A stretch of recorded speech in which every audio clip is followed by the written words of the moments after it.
Hello. Yung kwento ko naman medyo so, kilala naman natin si Tututs na madaming kalokohan, no? So, isa ako dun sa mga pinagtripan niya kasi sa magpipinsan ako yung for so long pinakabata. So, alam din ng mga pamangkin niya yung sila gaya, kung paano yung ginawa sa kanila. Para lang maging masaya. So, meron siyang pinapagawa sa amin dati. Paggaganyan ka. Bata pa ako nun, syempre ututo pa ako. Mga 5, 6, 7 siguro. Ginawa ko ganyan. Tapos ginawa ko niya yung daliri. Tapos ginawa niya yung ilong ko. Ginawa niya, tapos ano yun? Sabi ko, wala lang. Tapos may mahilig siya sa mga ganun yung mga jokes niya na yung mga pranks niya. Yun yung naalala ko sa kanya. And for so long, kaming tatlo magkakapatid kasi, medyo isolated kami, tapos eventually nakilala namin yung mga pinsan namin. For so long, yung older brother ko, siya na yung kuya ko, right? Tapos dumating pang isa na, may mas kuya pa pala. Tapos yun, doon ko nakilala si Kuya Toots na he's always cool, and then eventually when we grew up, I saw him as a character na you would always want to be beside. If you want to learn something in life, if you're lost in life, you would approach him kasi he can always guide you like how he guided my brother. Meron time sa rebellious teenage years namin na ang dami namin napulot sa kanya kung paano makipaglaban at nagamit namin. Nakapaglaban talaga kami ng suntukan sa... Hindi ko rin kakwento yung part na yun, pero nagamit namin, may naipagtanggol kaming si mother na pagtanggol namin from isang physical fight talaga. At si Kuya Tututs yung nagturo sa amin kung paano tumayo, kung paano sumuntok. As in lahat, siya nagturo nun.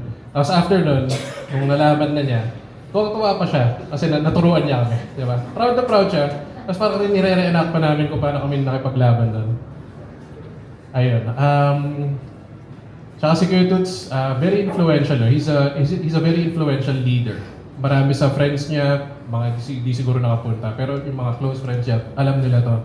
Kasi ito yung observe ko sa kanya. He's very influential na gusto niya, kahit hindi niya gustuhin, siya yung nasa sentro ng isang room. Yung mga tao pumapaligid sa kanya, nakikinig sa kanya, kaya niya patawarin yung buong room. Right? Kaya niyang gawin yun. Ang dali sa kanya. He's very natural about it. Right? And yun yung gusto ko makuha sa kanya. Kasi nung bata ako, hindi ko naman kaya gawin yun eh. Yung kunin yung attention ng buong room. Tapos siya, very natural. Nagtataka, bakit gano'n? Parang publicly speaking, ang dali-dali para sa kanya. Tapos para sa akin, mahihain ako. Eh, siguro wala na akong hiya. Pero noong time na yun, nahiya pa ako. Pero sa kanya, ang dali-dali sa kanya. Right? Tapos yun, very inspiring sa akin yan. Every time may chance na nagkakasama kami, I was observing hanggang sa, alam niyo yun, di ba yung gumagano-gano yung daliri niya? May mannerism siyang gano'n. Tapos sabi ko, ano yan? Wala lang, mannerism lang. Di rin niya masabi, pero pag nag-uusap kayo, lalo na kapag seryoso, gano'n siya. Basta may mannerism siyang gano'n. Isa yun sa mga, kasi nga in-observe ko siya. So, madami ako na-pick up sa kanya. Yung mga, mahilig din siya sa isang bagay na, ikaw wala kang magawa, sumama ka sa akin. Hindi niya sasabihin directly yun. Pero pag nakita niyang wala kang ginagawa, sama ka sa akin. At sisiguro din niyang may matututunan ka at mag-e-enjoy ka. Nangyari yan one time, pumunta siya sa bahay. Ang pinuntahan niya talaga nun sa bahay is yung eldest brother namin, si Arvin. So, he was asking for a gun store. Eh, nung time na yun, wala si Kuya Arvin ko. So, ang nandun lang kami dalawa ni Col. Tapos dahil wala daw si Kuya, sama daw kami sa kanya. So, ginawa niya, inikot niya kami from Quezon City to Katipunan, sa Timog. Kasi yung suot namin ng pambahay, as in boxers lang suot ko, wala akong brief sa loob. Tatapa ko na nun, so okay lang siguro yun. Wala talaga, buong araw kami, madaling araw na kami. Eventually nakasama namin si Kuya. So yung pala, yung hinahanap ni Kuya Toots na gun store is for an airsoft. Eh, tinuro ng kuya ko, literal na gun. So, walang nangyari. So, buti naman, natikma ko yung coffee ban dahil sa kanya. Pero wala na, di na masarap yung coffee ban. Pero anyway, ayun, mahilig siya sa ganun. Kung wala kang magawa, sama ka sa akin.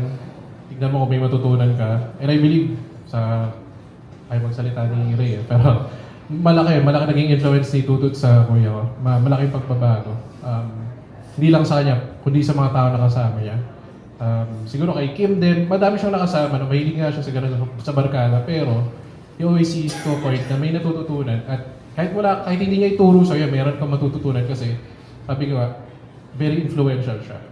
You would always want to be by his side. Bakit siya palaging center of attraction ng mga tao? May one time pa nasa Boracay kami dalawa lang. Naglalakad lang kami. Bigla may kinakausap niya, "Oy, kamusta na?"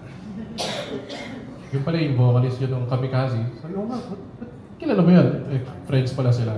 Tapos mamaya, later down the road, may kilala na naman siya. Imagine, nasa Boracay kami nun. Di naman na pinlano yung mga na magkita sila doon, di ba? So, ang dami, parang kahit saan kami mapunta, meron siya palaging kilala. Ayun lang, thank you Kuya Tut sa memories, sa influence na ibigay mo sa amin. Although yung iba doon, nakakatawa lang, pero enjoy naman. Thank you.